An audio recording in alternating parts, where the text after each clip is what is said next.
अर्थ होऊ शकणार नाही असं मला वाटतं। साहेब, ज्यावेळेस माझ्या मनामध्ये एक शंका होती आणि पहिलं आंदोलन जेव्हा पुण्याला बालभारती इथं लागलं तेव्हा सावंत सर आणि विक्रम काळे ह्या ठिकाणी आंदोलनाला आले होते, तेव्हा पण मी प्रश्न विचारला की माझी मुलगी इथं आज बालवाडीला शिकते आहे, तेव्हा मी आज नोकरीला लागले, तिच्या लग्नापर्यंत तरी पगार येईल की नाही, तिचं आता खरोखरच लग्न जमलंय, पुढच्या महिन्यामध्ये लग्न आहे तरी पण माझा पगार आला नाही।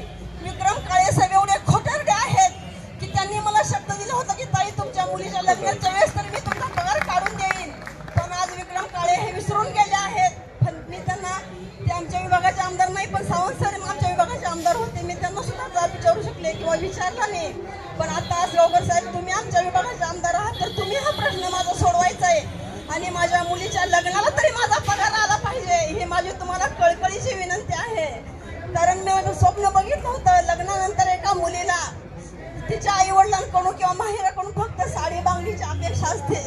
माझ्या वडिलांनी मला लग्नानंतर शाळा शिकवली, स्वतःचं शेत विकून डोनेशन भरलं आणि त्यांची एकच इच्छा होती माझ्या मुलीचं लग्न बघायचं किंवा तिच्या लग्नामध्ये एक चांगली होते। आज माझे वडील गेले, अजून बरोबर माझ्या वडिलांना जाऊन 1 महिना झाला, पण मी त्यांचं ते स्वप्न पूर्ण करू शकले नाही।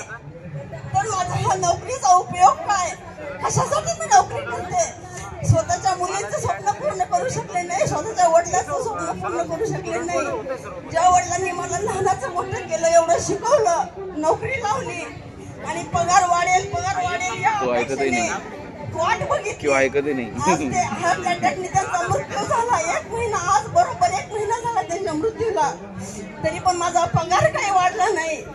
मग ह्या पगाराचा उपयोग तरी काय, कधी येणार? का आमचा जीव गेल्यानंतर पगार येणार असेल तर ह्या पगाराचा काही उपयोग नाही। आज गावकर साहेब माझी तुम्हाला कळकळीचे हात जोडून विनंती आहे की तुम्ही आमचा हा प्रश्न कायमचा मिटवावा आणि आम्हाला लवकरात लवकर न्याय देऊन आनंदाने घरी पाठवावं।